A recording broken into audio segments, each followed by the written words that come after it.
Good afternoon, everyone. Welcome to this Monday's Wealth Creation Show. Now, I'm doing TikTok. I'm doing TikTok live, so hi everybody on TikTok, and I'm in the studio here. Jim, you are on the beach joining us Yeah, today. thank, That's why Jim's not on the TikTok. So, thank goodness on the yeah, people on TikTok will no get to see me for a change. yeah, they've got the pleasure of me this time instead of yourself. Um, so yeah, join in TikTok on other social media platforms that we're streaming on. We are live, and we're going to talk today about how to know what the secrets of success are, and kind of break that down, Jim, and how we talk about the different elements of people who are obviously on their own journey to success and what they may experience, and our own interpretation of your journey. Of course, it's a lot longer than my own, and of course my own points as well. So hopefully we'll keep it interactive today. And any questions, like I say, please join in. So, Jim, yeah, the secrets of success, and it's not just one simple thing, I suppose, and there isn't just one um, that is brought about by maybe a combination of things. It's not just one thing. It's maybe like your smart habits and a tenacious spirit and a whole lot of other things, including some luck along the way, as you've demonstrated to us in the past. So, Luck, um, I'm not really sure if it's just luck at all. I mean, I've always been taught from my mentors, luck is just the acronym for labour under correct knowledge. yeah, And I've always been a great believer. You just make your own luck, but you make your own luck because of the things that you've done previously and the what we call, Jimmy Carr talks about this a lot. And Diary of a CEO influences me quite heavily. You can hear. Jimmy Carr talks about this about giving yourself a gift for tomorrow. In other words, doing something today that you would rather not do, but it will benefit you tomorrow. It's the yeah, delayed gratification, isn't it? It's that farmer mentality. It's plant the seed, nurture the seed, look after the seed. It grows into a small tree. The tree then gets looked after, gets pruned, and then it grows into a big tree, and then you start to reap the harvest.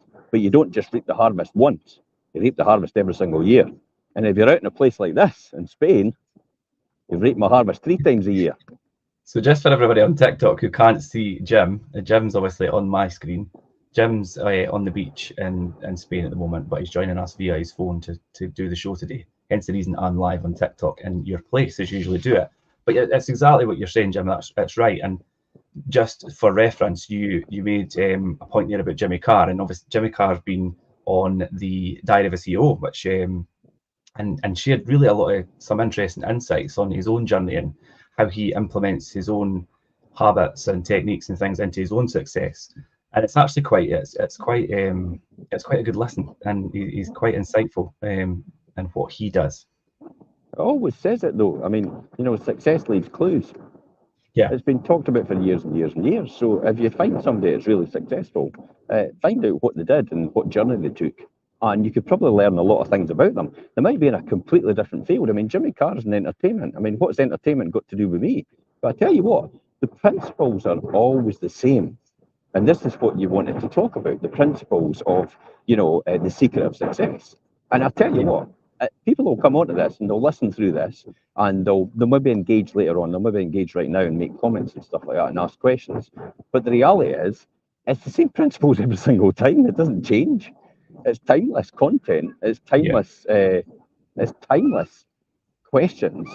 And it's almost the same repetitive question you'd ask yourself. I saw this guy this morning actually, and I was looking at his video, and he was making an explanation about why he's changed his strategy. And I thought to myself, God, if you just watched my wealth creation shows, you wouldn't need to do all that stuff that you failed at before. I, I can't believe it. It's like if you just listen to other people and tune to other people, but this is a person who thinks they're switched on and thinks they're highly focused, and they're not, because it's clearly obvious by what they're saying and the fact that they've not actually learned from other people the mistakes, and they ain't made the same mistakes all over again. I tell you what, it's pretty costly. yeah. It's very true, and we see it quite often that people, and if you find something and you do something and it works, just keep doing that. And it's like you say a lot, Yeah, Jim, stick to it and things. And a lot of people want to then they find something that works, they gain an element of success, or and then they want to shake it up and do different things and add too much things into the mix, and then it takes them completely away from the thing that made them initially have that initial success. That's boredom, isn't it? That's the boredom thing. That's what came across with that guy yesterday when he posted that video.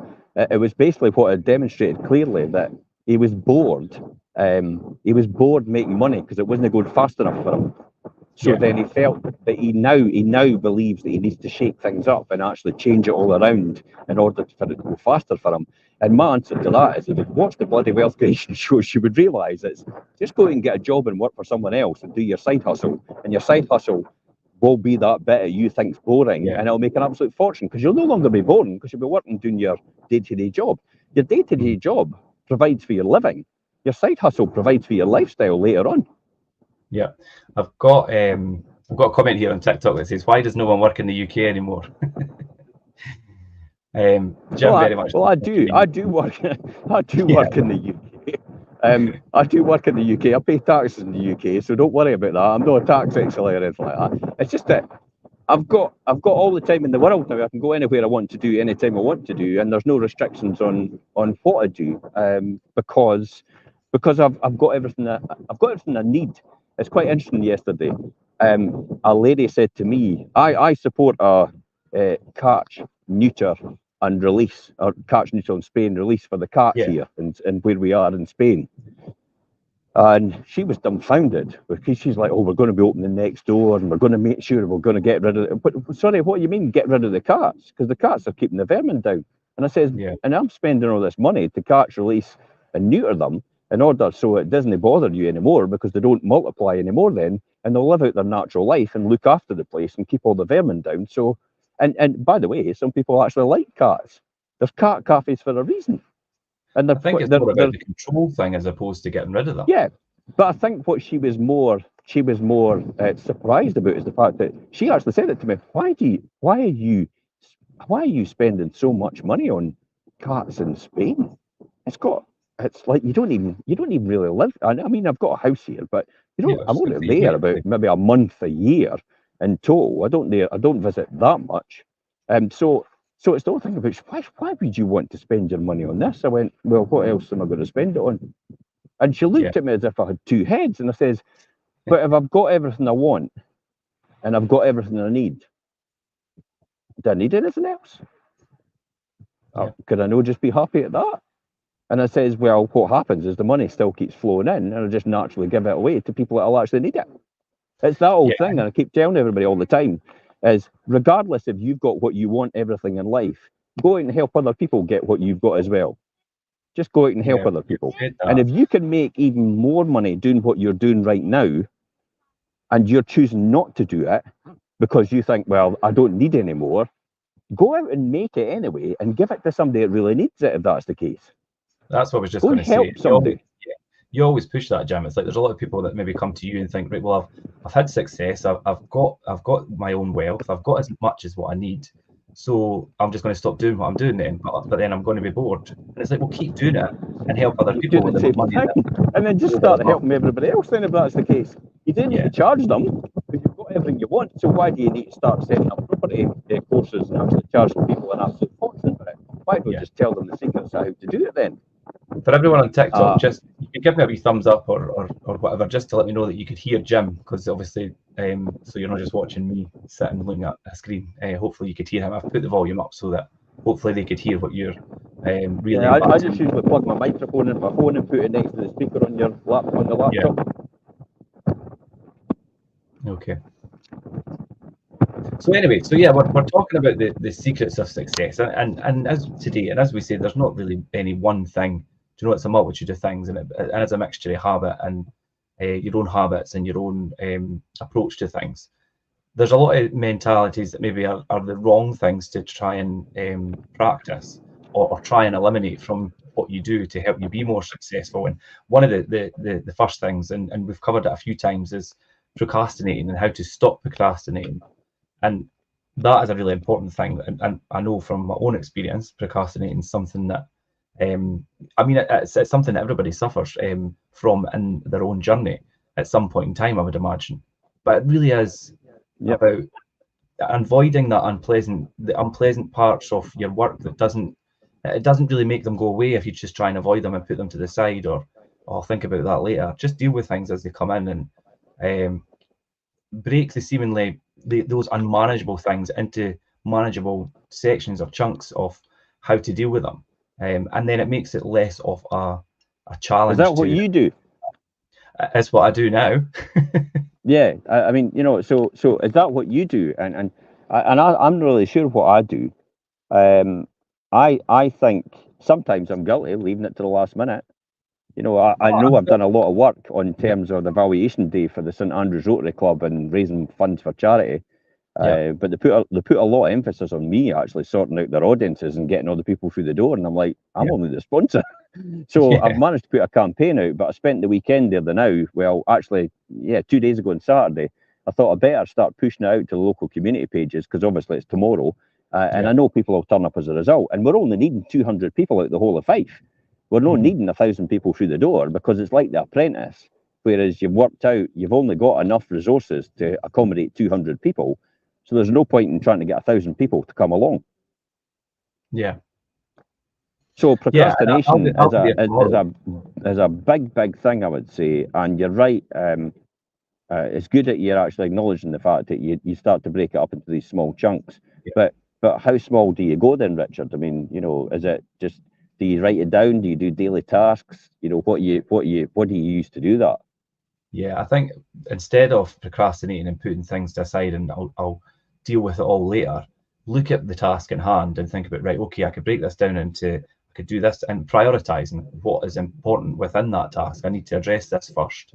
So first and foremost, let's head on, whether it's you phone someone or whether you have to process the information of what you're dealing with firstly to make sure that everybody's clear and concise on what's happening and what the objective is, and it depends on what situation you're in. Deal with the most important part of that first, and then maybe the next thing could be dealt with the next day or the day after. And then even delegation and things as well. If you've got a team around you, right, well, maybe you're not the right person to deal with the whole situation, and you could initially deal with something and then have the relevant or appropriate member of your team to then pick it up and carry it on from there. How would we know what's the most important thing right now? Is there some sort of methodology? Is there some sort of thing that we'd look at to find out the most important thing now? I think for me, obviously, when you're when you're dealing with my type of job, customer service and things is really paramount, and meeting your clients' needs and obviously what their expectations are. And first and foremost, for me, if I've got a client who's concerned about something, it's reassuring them initially that they feel that they've got confidence in what you're going to do in order to resolve the situation on their behalf. Once I've obviously reassured them and got that confidence in them, if it's maybe lost its way, then I'll get the relevant member of the team to pick it up and follow it through and execute what needs to be done to then bring it to a resolution. Yeah, this was quite an interesting one this morning because I got a couple of emails through from people and I thought to myself, skimmed through them quickly and thought, right, delegate. That doesn't need to do anything until I come back. And then I had one from a news journalist who actually wanted to talk about Patrick Harvey and the fact that he's left and what's he done to the current private rented sector and what's happened. And I felt at that point in time, it's like, no, I'll phone her now because that won't wait. Because remember, that's kind of critical. So the way I would look at it is I would deal with the critical stuff at this point because it has to be done now. Because in a couple of days' time, Patrick Harvey's old news.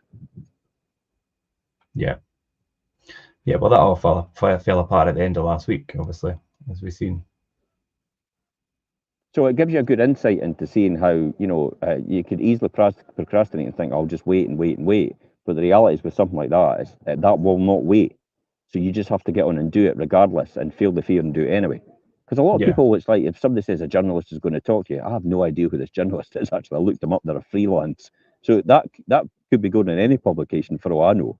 But they picked up my post on Facebook on the community pages and the private landlord forums about the fact that how he's destroyed the private rented sector and he's basically lied his way all through it.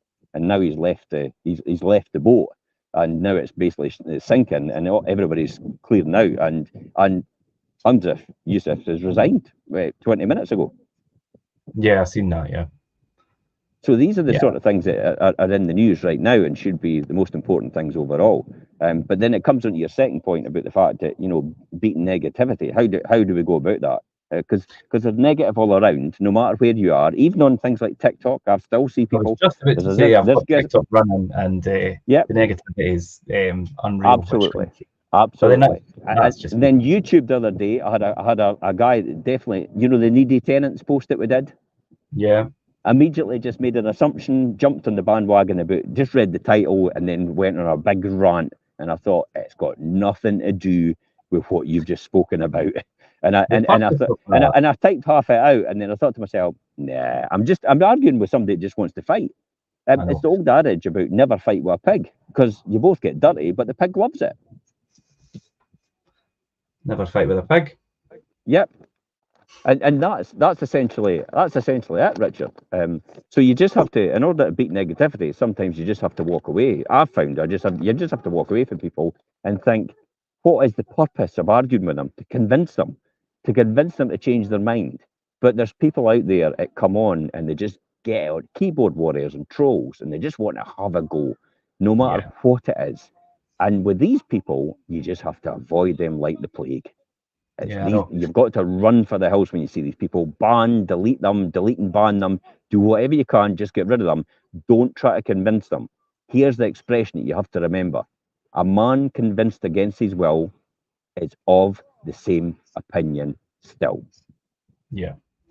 Yeah, and do you know, I knew that what we done on Saturday about, and it was titled Needy Tenants, and that obviously attracts immediate attention for the wrong reason. But if you actually listen to what we spoke about, it was all about empowering tenants and educating them and teaching them and allowing them to have a better tenancy and life as a tenant. But we'll get to it. It's quite a good demonstration of negativity and how it could quickly be picked up in the wrong way. Yeah, imagine if I'd listened to my mother about the fact that I think you're making the wrong decision leaving the house and leaving your dad's company. Imagine. It's like, I would never be where I am today. You wouldn't be here either, because I would never have started what I started as a result of it. Oh, right, okay then, I just believed it. It's not my mum's fault. My mum just didn't see what I saw. So there's no point in convincing somebody it has no vested interest in what you're doing. Yeah. The only people you need to convince the people that have vested interest in what you're doing. Yeah. Yeah, and the people that aren't, then I think obviously if you spend all your time trying to convince them, it's just that it's a counteractive. It's a waste of your time, basically. But the negativity thing, it really does mean that you need to understand that your own road to success, and anybody's road to success, is never going to be an unending or continual joy. Because there's going to be bumps along the way, there's going to be challenges. It's all part of anybody's journey, and there will be difficulties, there will be setbacks, things along the way, and there's moments when you will question your own, commitment and things as well, especially when social media is quite a big part of people's negativity nowadays. I mean, it's there in your hand all the time, and you've got a lot of negative feedback to deal with, no matter what you do or who you are. I think it's part of the course, and it's just something that is part of society now. It's the power of positive thinking you've got to think about. That's the most important thing. Now, it takes me to a really good book I've read several times, and I think you've read it as well, Richard, by Norman Vincent Peale, The Power of Positive Thinking. So, Norman Vincent Peale. I've got my book here on my desk, so there you go. The Power of Positive Thinking. And Norman Vincent Peale was actually brilliant. I mean, to be honest, the book is more religious orientated, but if you can get past that and you can see past it, because remember, Norman Vincent Peale's a reverend, a minister. He's got a huge church in America. But what he says is absolutely appropriate. I actually saw Bob Proctor in a film the other night, first time. Bob Proctor always wanted to. Bob Proctor's a famous, motivational speaker and all the rest of it. Now Bob's actually dead now, and passed away. But Bob always wanted to be an actor, and he never ever got the chance. But he convinced one of his students to wrote a book called The Divine to make the film, and Bob put them in touch with a producer and a director in order to make that film. Do you know that film's on Netflix now? And Bob actually appears, and this is him for the first time. He says, "I've succeeded in my success to become a professional actor, first time ever. And that was the only time Bob had appeared on screen. He's the minister. And he did a fantastic part. And he talks about it on his website, actually, in a blog, and the fact that he took 3 or 4 attempts to get this right. And the guy he convinced to, put it into the films and make a film out of it was like, this is Bob Proctor. Bob Proctor usually just off the top of his head every single time. How does he have to do that? Why does he have to do 3 or 4 attempts? And it's because Bob wanted to get it perfect in order to convince people and get into the part that he was actually the minister proceeding over the funeral, which was on the actual thing itself. So, but Bob would never have become a professional actor if he hadn't helped that person. So see how that is. Your success is sometimes dependent on another person, because they will lead you to that door, or which will open for you for your successes to come. So you don't know where it's going to come. It's usually, typically, what I find is the positive mental attitude leads to the get rid of the niggers. They'll all hang about you and they'll go, what's this blooming Pollyanna, with the rosy tinted glasses and all the rest of it.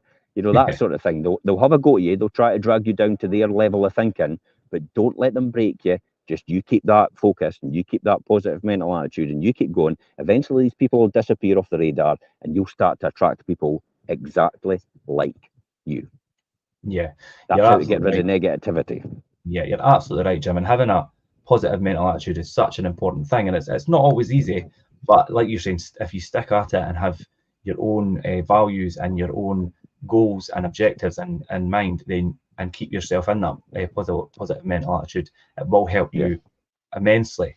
And like you say, Jim, it will end up, you will be surrounded by people that are in the same mindset of you and your beliefs align, and that will then prop you up for your own success. But it's also be careful that you don't define yourself by others' success, and especially other people's success that doesn't align with where you are trying to, where your journey's taking you, where your goals are ultimately going to bring you to, because that could bring you.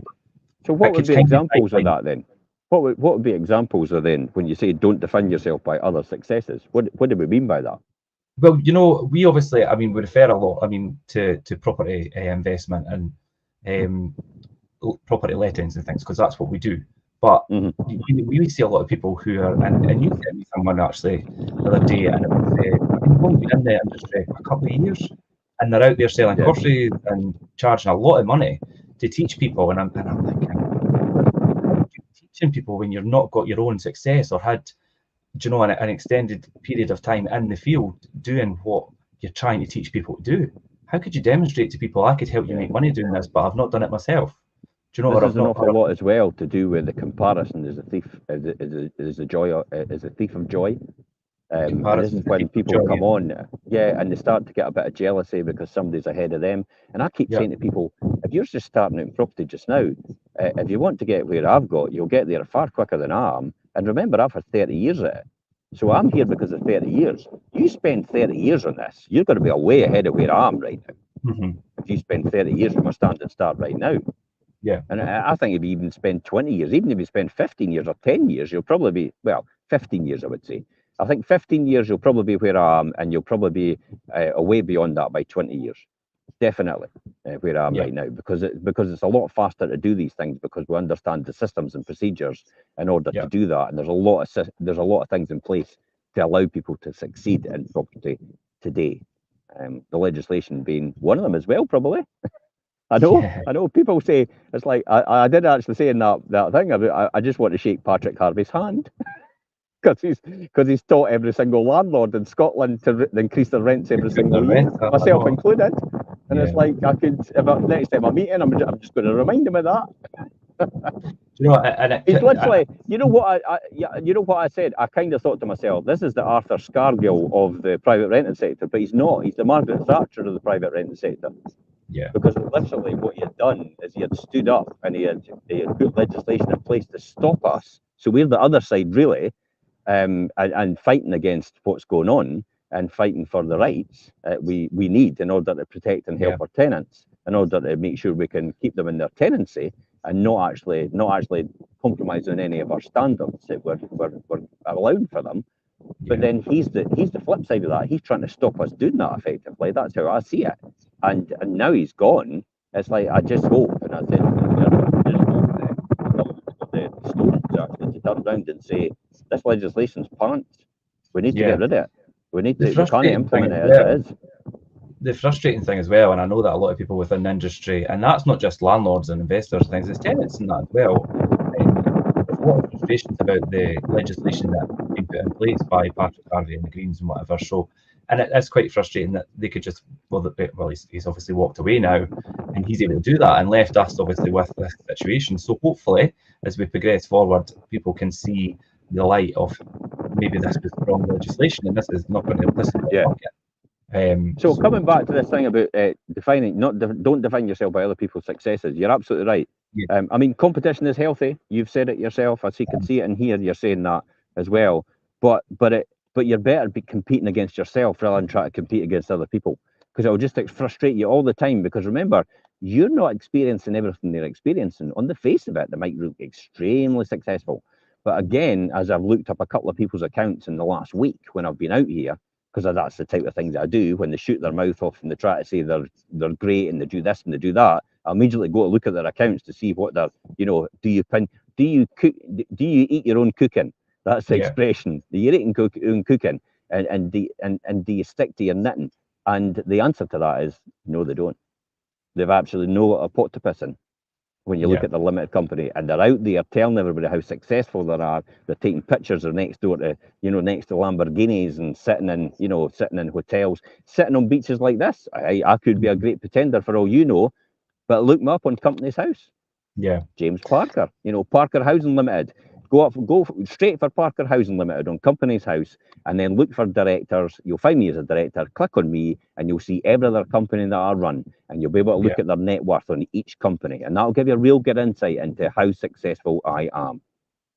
And that's the thing as well. You'll find a lot of people, they don't have a lot of transparency about themselves and their own situation, but they're more than willing to try and push people to listen to them and take on board what they're doing and pay them for the privilege as well.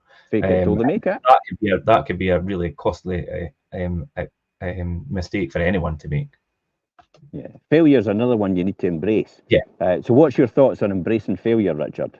How many times have you failed? I've failed a hell of a lot. I've failed a lot of times as well, and I think, and it can be quite, detrimental to your kind of mindset when you're in that kind of mood of, right, I'm going to be successful, I'm going to do this, I'm going to do this, and then you get getting knocked back, and do you know, it could be a bit like deflating and put you off. But failure always. Tell me some of your failures. Put you on the spot. Tell me some of your failures. On the spot. Some of my failures. So I think obviously, like you say, Jim, when you're quite convinced that you know best in a situation. I can't think of one exactly, but there's a few times when it's quite good you're not always right. And I think these people that always think they're right and have all the answers, I think that's completely wrong. And I don't always have the answers. But if I don't, I always know the right person to speak to or how to educate myself to have the right answer, rather than just think that you know it all. That is the biggest I've learned throughout my professional work in life, is that you won't always have the hairdo. Or your lack of hairdo. Look at the cloud. Oh, the cloud. Elvis. That's like an Elvis hairdo. It's kind of seen that, but you embrace failure, definitely. I mean, Scott's trying to start something now, which is actually hiring some of the lighting, because he's in theatre and light production. Works at the Bayer Theatre in St Andrews, but he's bought some lighting equipment, and he wants to try and rent it out as a wee side hustle. And he's either going to learn a lesson, or he's going to be extremely successful at it, or he could be both. That's the reality. I mean, in the past, I've done some beauties, in terms of what I've done before, and Century 21, when I started that as a franchisee or a franchisor, actually, I actually had the franchises for Century 21. It cost me an absolute fortune to be involved in it. I signed contracts for 5 years. I think I lost maybe about $1 million. Yeah, it was a lot of money. Yeah, that's when I talk about how to lose $1 million. But you picture sign up to contracts for 5 years when you can't get out of them, and it's not that I wanted to get out of them. It's the fact that I felt that at that time I need to honour my commitments rather than actually just run away from them, because I knew later on in life I would never be able to hold my head high if I just do what most people do, is just fold their company. I mean, there's companies that have done that locally to us in Fife. They just fold it up and start up the next day, and they leave everybody else with the debt. Yeah, I think we all know who that is from social media. But yeah, and it's not really, it's kind of unethical to do that. Like you say, Jim, although you knew you were at maybe some point in that agreement hemorrhaging money, but you still thought, I've made a commitment, I'm going to see this through. And at the end of it all, you picked yourself up, dusted yourself off, and kept going. And that's obviously, dare I Do you say, know what admirable. made the difference? Do you know what made the difference at the failure? If it wasn't for that failure, I wouldn't have the success, Yes, because I would and have that, quit, and I probably would have never been in a estate agency, and I probably wouldn't have been in a position to buy 50 more properties yeah. as a result of that. That is what failure leads you to. Yeah. And you know, Angela's in the comments here. She said, failure equals learning from mistakes, reflect to then make things better and bigger. And that's exactly it. And that brings me on to obviously learning. You obviously learn from your challenges and your failures. And I mean, it is fine to celebrate your successes as you go along, but it's also important that you need to learn the lessons from your failures. And that is the most important thing. And it will help you obviously proceed on your journey and ultimately achieve the success that you've set out to get in your Well, journey. what did Henry Ford say? It's simply an opportunity to begin again, Yeah, this time more intelligently.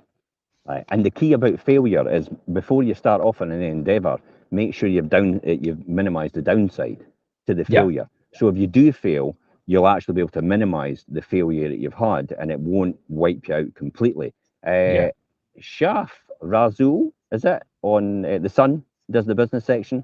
We were actually Okay. exchanging a couple of words the other day on LinkedIn. He was Yeah, talking about the same thing, and I said, basically, he was talking about what's your attitude towards business, or risk taking and stuff like that. And I says, well, I'm a Monte Carlo or bust person, but what I've done is I've learned to minimise the downside to avoid any catastrophic failure and financially, and also to weather any storm coming along. hmm, So I go for it every single time, and I put everything into it, but I make sure that the downside's minimised, so I don't take any huge hits. Kind of like, just I envisage it in my mind like you're in the ring with probably Mike Tyson, and it's yeah, like, what's the type of things you need to do business wise to minimise against people like Mike Tyson and stuff like that, in terms of taking these big hits. And I mean big hits like rent controls. yeah, Suddenly you're not allowed to sell your house unless, if you're a landlord, you can only sell your house to another landlord. Therefore, that'll minimise the price that you'll actually be able to achieve for it, because you can't sell it in the open market. This is some of the things that they're actually banding back and forward right now. And we did all that in pre-1988, and rent controls were put in at that time, and they were called protected tenancies. And that's yeah, effectively what they're trying to do now. Now, protected tenancies are very, very dangerous, especially for private rent sector, but especially for the economy as well. Because then if you start downgrading all the values of houses, therefore people have got a problem. They've got mortgages, and they're mortgaged up to the hilt. So this yeah. is why you've got to understand failure and understand how it could work, and actually minimise that downside for it, and learn from it before you actually start the journey. Yeah, definitely, and that's a good thing to think about before you start on any journey. Think about the end result and how you're going to get there, and what may be the risks involved along the way, and that'll help you mitigate things a lot better. But there's always going to be failures, and there's always an opportunity to learn from them along the way. Yep. Yeah, and then you're speaking about Mike Tyson and having those kind of challenges, Jim, and that's all about, well, survival really. And the next point is to really focus on your survival. And the most important goal when you're beginning out in business or in your job or whatever craft as you have, it's simply to survive and get through things. And don't set your sights. Well, I was going to say don't set your sights too high, but then I was going to say aim for the stars and hit the moon on the way down. We always say that. Mm-hmm. But obviously keep within the realms of maybe not going too high or maybe too wide of an outset on what you're trying to You're, you're, achieve. Keep you're kind of things, partially right there, Richard. When you think about that logic, think about that. You're saying don't set your goals too high, especially not in the beginning. yeah. Because remember, you're only just starting out. This is like me just saying, getting off my couch and saying, I tell you what, I'm going to be a marathon runner. I'm going to go out and run a marathon right You now. need to work towards that. Yeah, You've Now, most people go, you've got no chance, but you might be deluded enough to think you could actually go out and run a marathon. And hey, once in a blue moon, somebody might be capable of doing that. but it's possibly not you. So this is why you need to, you could think about, what could be possible, but you don't need to set it as a goal. You could then think about, okay, if that could be possible in the future, this is why I talk about mind, 30 years. If you want to get to where I am, you can do it in 15 more than likely, I think. Or maybe, I definitely think that's entirely possible and plausible. But if you set out to do too big a goal, you'll end up putting yourself off, and then you'll not do anything. That's literally what happens. And so you need to bring it right down to bite-size steps. Bite size. When I say bite size, this is a classic. I used to never get what they said when they said this. Is how do you eat an elephant? I went, okay, tell me. I know what the answer is, but tell me. One bite at a time. What on earth is that? That's what he says every single time. Like, well, when you look at the big elephant, you'll never fit that in your mouth. Yeah. But if you break it up into manageable pieces where you're actually going to put it on a fork and knife and eat it, you will eat the elephant at some point in time in its whole entirety. See how it's all broken down there into small, achievable goals, which might lead you to this big, huge, encompassing goal later on. But you don't need to set that as your primary goal. You could just set that as, if that's where I kind of want to be. This is what I talked to you the other week about. The fact that when I admitted to you, I went, I've not really got any goals. And you're like, what? You just turned the whole show on its head. It's not what I expected you to do back to me. You're a complete upstart and blooming disruptor. But it's true though. I don't really have any huge, massive goals. I've maybe got any plausible goals about maybe doing a podcast eventually with Richard Branson and doing that for a year on Necker Island. That's a kind of in my mind, and I'm thinking, I wonder if that could come up. But I'm not going to purposely put all my efforts into doing things like that. I'm going to keep going in that field. I'm going to keep in this field like we do, like the podcast we're doing right now, and that keeps me honed and developed in our practicing. I'm also going to keep in the field of learning to talk straight off the head, and not actually having to look at scripts all the time like a newscaster would do. Where they just read it out and you'd be told about it, but they're actually not there to give anybody an opinion. They're just there to tell everybody how it is. And this is why the Wealth Creation Show is so important to me, particularly. And we spoke about this off air, about this is about us learning from each other, and everybody else is tuning in and probably watching as a result. And if they want to listen in, and if they want to learn as well at the same time, and if they want to give some comments about what they're thinking, about maybe questions along the line of what we're doing as well, it then becomes a discussion in an open forum, rather than actually just us actually turning around to people and reading off a script and saying, well, today's news is... It's a lot freer. And tomorrow it's out of date. It's a lot freer discussion, and it leaves it wider open for people to interject with questions and us to kind of share our own experiences. And although we do have scripts here, and we use it as pointers, and I go off script all the time. Yeah, and this is a great one, because I notice Elon Musk is going through huge mental torture just now, and he takes ketamine and actually to settle himself down. But when you look at Elon Musk and what he's achieved so far with SpaceX and Tesla, and what he's doing with X as well, you kind of think, well, that's probably why he's going way off the track there. But when you look at that, what Elon Musk is doing, you kind of think to yourself, wait a minute. Yes, you don't need to be perfect to be a billionaire. That's what it teaches me. You don't need to be perfect to be a billionaire. You can actually perfectly achieve all these results, and still have all these problems like Elon Musk has. I mean, that's great news for people that are entrepreneurial. I think you've got to have it perfect before you start the journey. It's pretty inspiring. Yeah, definitely. Yeah, and like you say, I mean, Elon Musk, the richest, or is he the second richest, I think now, officially? But anyway, it's neither here nor there. He still has the same issues and problems that other people face, no matter who you are. He's not got a penny to his name, Richard. He's not got a penny to his name. It's all in shares and stocks and all the rest of it. You asked him to turn out his pockets, you'd be lucky if he had about $20 in his pockets. He really doesn't have anything. He doesn't feel the need for it. Everything goes back into his babies, which is his companies. He doesn't care about the money. It's the mission, and the opportunities it opens up to everybody else. It's what he cares about. He wants to be remembered. He's got a passion. He doesn't want the glory, really. I mean, he acts like it in front of the camera. I think that's a nervous reaction. He acts like that. And he dances about and all these things, but it's like, what else do I do? You know, you Yeah. see that with Olympic athletes as well. You know, Jim, if you want to put your mic athletes up. stand in the whiz past them on the podium and they go and stick their tongue out when they're getting their medal and singing the national anthem. And it's because they don't know what else to do. It's uncomfortable for them. It's a nervous thing, yeah. They're not used to being media trained and in the limelight. So they just want to go out and win gold medals. They don't want to stand up and do all the things they talk about on radio and go on the news Saturday morning shows. It's like they're no trained for that. Yeah. This is what this is all about, really. So if they can get Jim, your where mic, they are we can't hear you. with that, then if they can get where they are with that, then you can certainly achieve a lot more as well as a natural result of that. Yeah. Yeah, that's better. We couldn't hear you there for the wind. But yeah, you're totally right. And to bring us back to obviously the focus on survival things as well, and you're talking about breaking things down into chunks before you actually achieve something a lot bigger. It is really important not to really set out with unrealistic goals, especially if you're just starting out.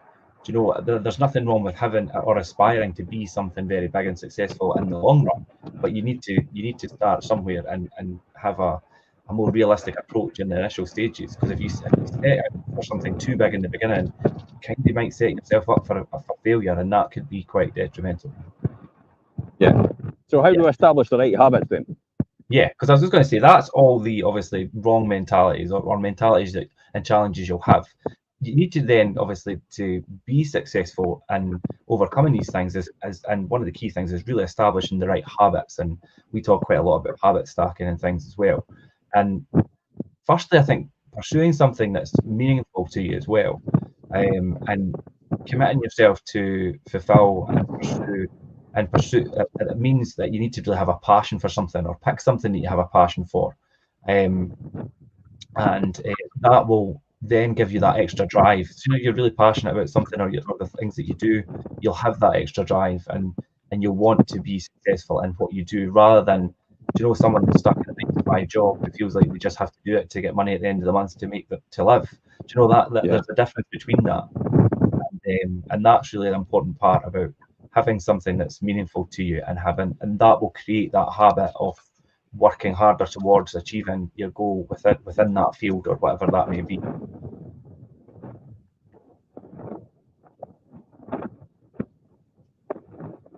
I think as well when you're doing something that you have has a lot of meaning to you, when you get to the end of maybe your goal set out and you find that it's something that you're actually proud of at the end, it has that effect on you because you know that when you get to the end you're going to be happy with the result because it's something that you're going to be proud of at the end and it's something that means something to you.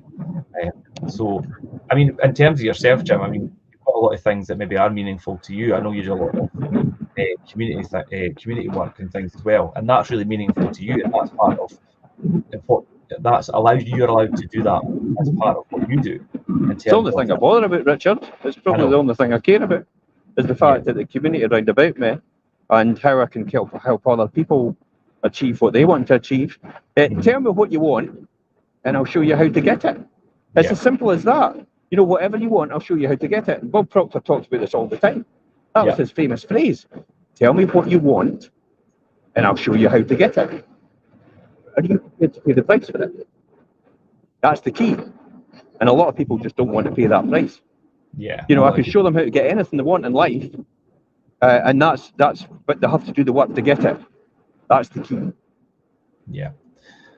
Also, I think when we spoke about it in the beginning there, and when we talked about procrastination and how to overcome that, and the next thing is really prioritizing your tasks and focusing on completing what you set out to do, and this will really benefit you in the long term.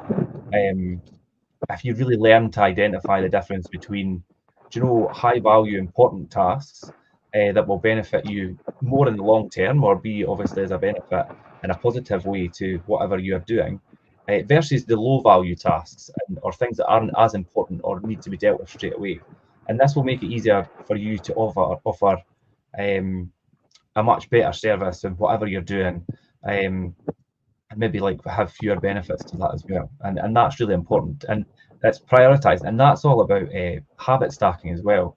That comes in there, and it's quite a big part of right, okay, and you get into the habit of prioritizing things in order of importance, then you'll So find that. what would habit stacking be then? So could you give an example of what I do about habit stacking? Well, I mean, habit stacking can be it could be obviously interpreted in certain ways depending on what you're doing, but it really is about keeping yourself in that mindset where if you do something, and if you like in the morning, say you get up in the morning, the first thing you do is obviously you've got a morning routine, and you stick to that. That's part of habit stacking and sticking to that. And again, you could always fall by the wayside with some of your morning routine habits, but I mean, it doesn't mean it's a failure and learn from it. You don't need to just think, oh, I can't do this. I've missed it today. Do you know, So start again. if I wanted to introduce something else, I would then stack that on the next one. So, for example, if I decided, I'll make it absurd. Instead of cleaning my teeth with my right hand, I'm going to use my left hand. Yeah. And that's effectively habit stacking, isn't it? Because then I'll use my left hand every single day, and then I'll eventually get used to it, and then it'll eventually be easier to do. And then if I want to do for example, I want to do a 5K, but I've not really got the time and I've only got 20 minutes, then potentially I could maybe just run out for a couple of K, maybe a mile and back or something like that, because that's about 10, 15 minutes, a mile and back. So 2 miles, about 20 minutes in total if you want to do that. Get back by 20 minutes, and then you've stacked a habit in, but then you have to do that every day, don't you? Yeah. Do you know what's a good example as well, and kind of my own experience, and I know a lot of people have probably tried this and probably failed and thought and never really reattempted. But a lot of people are like, I'm going to get up early in the mornings, I'm going to go to the gym, I'm going to eat better, I'm going to do this, and they try and do it all at once. Yeah. Whereas you should really like, okay, I'm going to start getting up a wee bit earlier, and then once I get into the routine of that, I'm going to then incorporate whether it's you do smoothies or protein shakes or whatever, and then I'm going to start going or the gym or vice versa, and do one thing at a time, and then eventually you become into this routine where you get up early in the morning, go to the gym, come back, have your shake, and then obviously do your morning routine before you go to work, and and it all kind of falls into place. Try and do it all at once. That could be 3 or 4 months down the line, but then you've actually created that habit now, and now you're on your journey to where you want to go, and you've given yourself this gift for tomorrow by actually starting, about 3 or 4 months before, and 3 or 4 months before it'll look nothing like what it is in 3 or 4 months time, and this is what we talk about all the time, isn't it? About what we do. It's just small bits at a time. I mean, our goals and our targets for this year have got are small incremental increases, but they're on all different areas, and overall they'll compound to an overall better increase right on the bottom line. When it goes according to plan, not if. Remember, it's about creating that mindset. So you're absolutely right, Richard. Yeah, good example about how you do that and incorporate that and get that in the morning about habit stacking. What else do we need to do then? Yeah, habit stacking is really important, and like we said, Jim, and we've already touched on it, as completing your projects that you set out to do or that you've started, really following through on what you've begun. Like you said, Jim, about your past experiences with the previous company that you run. Maybe it wasn't going right, but you'd committed and you've seen it through. Really do that. Finishing the project that's in hand will teach you to exponentially really hone in and not fizzle out on your future attempts as well. Because if you just give up on one, you try and do the next project and it's not going the right way, you'll easily give up because you've done it before. And I know that. You're absolutely right. I would agree with that. It makes it so easy to give up the next time because you've given up the first time. And if you never give up as a result and you see it through to the end because it creates determination, it creates discipline, it creates consistency because you need to do that as well, and it creates a better sense of self-worth. It's a healthy self-confidence boost when you do things like that, because you're a person of your principles now, and you're not a person that just gives up all the time. So you see that through to the bitter end, and as well, everybody around about you remembers that. And the fact that you did what you said you were going to do, regardless of the odds. And that's why the next time comes around, these are more than likely the people that will be your biggest fans and your biggest cheerleaders, because they know you pin your colours to the mast And if you go out to do it, you go out to do it. Whereas somebody that gives up, everybody goes, it'll not last long. It's like they'll not be around long. That'll not happen. And I've seen it. I've said it with other people as well, because it's like, well, they've given up 3 or 4 times in other things, so I can't imagine this is going to happen anytime soon. This is the classic example of the people that become self-employed estate agents. It's like, oh, I'm going to do all myself, or they become self-employed. It's like, I'm going to run my own business. I'm going to do everything like that, and yet they'll not even do it for their boss. Yeah. So if they're not going to do it for their boss, they'll not do it for themselves. I'll guarantee you that, because the great adventure you've got and the greatest thing ever is your life is in your hands now. Your success and failure is in your hands, and I mean your success and your failures in your hands. It's no longer blamable on a boss anymore. Oh yeah. And it's up to you whether you have to get out of your chair in the morning, or out of your bed in the morning, or out of your chair at night to go and do all these difficult things. And I mean, like, run property chats, go to PIN meetings, all these different things. That's what I did when I first started out. I ran the Landlord Association all these years ago for about 10 years, chief executive of the National Landlord Association in Scotland. I was the main advisor for Scotland itself in terms of legislation, read back and forward all the different legislation and how I could work the system to the best and most efficient manner possible in order to get claims processed from housing benefit, in order to get paid straight away and paid direct as well. And we still use all some of that stuff that I learned in the very beginning. Imagine if I'd done none of that. We wouldn't be anywhere we were near where we are now. Yeah, there'd be hardly any groundwork to move forward with, and like you say, a lot of that's still in place today. Sense of self-worth is most important. But what about introducing the unexpected? What's your thoughts? Not just introducing the unexpected, I think embracing the unexpected as well. And I think don't be afraid to venture into something that's unknown. And it's like that's whole. I mean, I'm going to do it again. Where is it?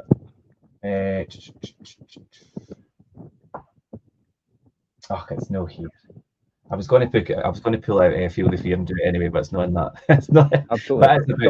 Dr. Susan Jeffers. Yeah, but Feel the Fear and do it anyway is definitely the premise of somebody who really wants to be successful. Fear is a really common thing for everybody. Been there, experienced it myself. But when you push yourself outside your comfort zone and feel that fear, everybody who's been successful in the past have been through that process. So you're really embracing that and venturing into the unknown. So here's the acronym for fear. False expectations appearing real. That's what fear is. False expectations appearing real. In other words, what you think's going to happen versus what actually is going to happen.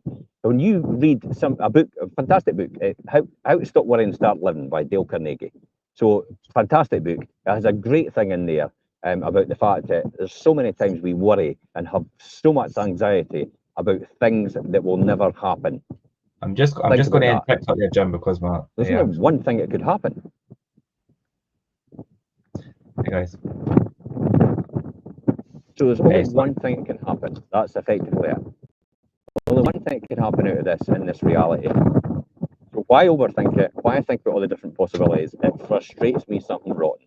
Especially when people go into the news and they talk to the politicians and say, oh, what if this happens? What if that happens? Now, back in the day, in the 80s, the classic example was, I'm not going to speculate and I'm not going to extrapolate on what might happen, what might not happen until it actually happens. And that's what you should be doing. That's how you should look at it.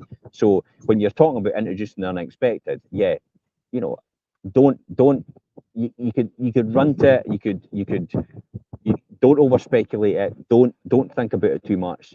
Just get on with it and feel the fear and do it anyway, as you said. I think that's an important part of anybody's success, and no matter what you're doing, whether that's in business or even in your professional life, but even in your personal life as well. Push yourself outside your comfort zones, and you will definitely see the rewards of doing that and pushing yourself to that extra level. Finally, we're going to look at networking and networking like a human being. And networking can easily feel maybe a bit mercenary and shallow when you're advertising maybe too overtly and things. People that put themselves out there maybe in a maybe not in the right light or the right way. It depends. It depends if you're the word I would think disingenuous. In other words, Yeah, you're no sincere about what you're trying yes, to do. You're really just it's the old thing selling courses. The object of the exercise is to sell courses. It's like, well, that's no what we're about. It's you put the content out there, and what I'm about is I'll attract the right people towards me. And I get out there and I visit people, and I go down south and I go abroad to visit people that would actually maybe teach me more. I could learn more from. I yeah, could take part in some of their training sessions, things that I could things that and I think I'm quite surprised, because that's normally what anybody with any degree of success would do. But I'm quite surprised about the amount of trainers have actually turned up to their training sessions. They've gone, "Why are you here?" As if like, you probably know more than me. And I'm like, well, there's always something that I could probably learn from you, and I yeah, could see it. There is something I can learn, and then I've told them, I'm going, oh God, I never even thought it like that. And I went, yeah, that's why. But the great thing as well is I make a great connection with these people, because they're like-minded like me. yeah, That's what attracts me to them, and that's why I go to visit them, and that's why I go to one of their first sessions, or I go to one of their meetings, see what they're really like, and I'm testing people to see if they could be part of my team. That's what I do. yeah, I like to test people to see if they could be part of my team.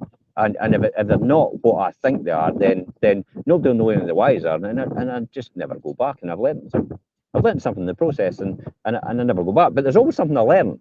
So there's just every single person I visit, every single person I interact with, I make it an opportunity to learn one thing about them, yeah, which will actually help me and help me understand either them or other people like them. So these are all the different things that you could learn. So it's the whole thing about become a student of life. yeah, definitely. And even if it's you're going to something and it's maybe not learning something, and maybe not learning something that you should do, maybe it's learning something that maybe you shouldn't do. Yeah, Do you know? look at Moore and Homer, Mark Homer and Rob Moore. I Yeah, mean, these two guys actually met each other at network meetings.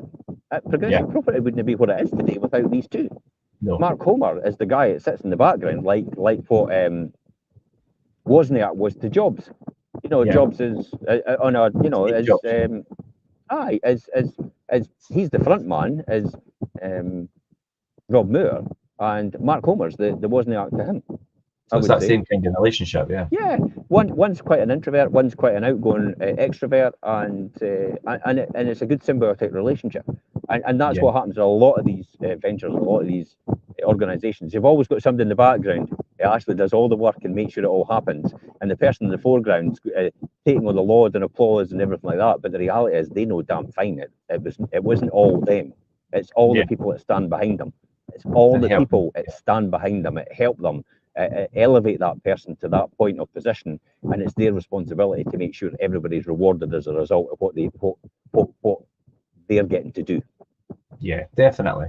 And I think it's important that everybody understands that networking. I mean, it's a crucial and it's a crucial to anybody's success in any industry or any situation.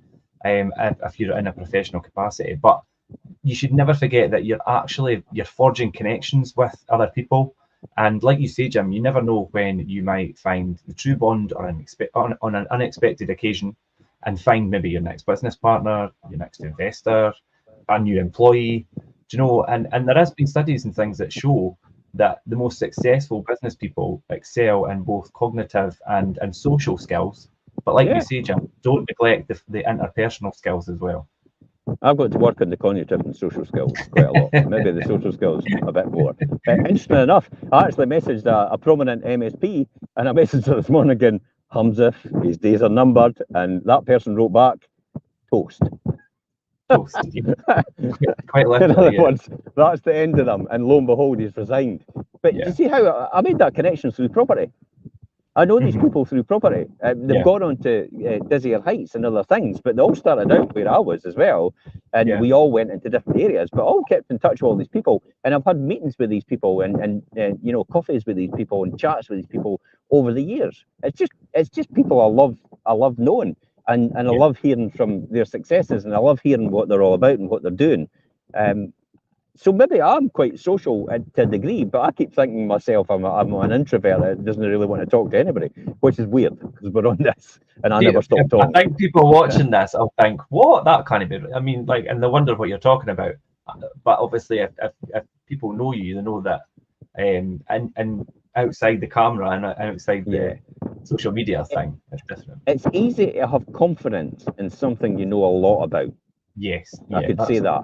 It's when I don't know about something, I go completely quiet and I become a sponge. Yeah.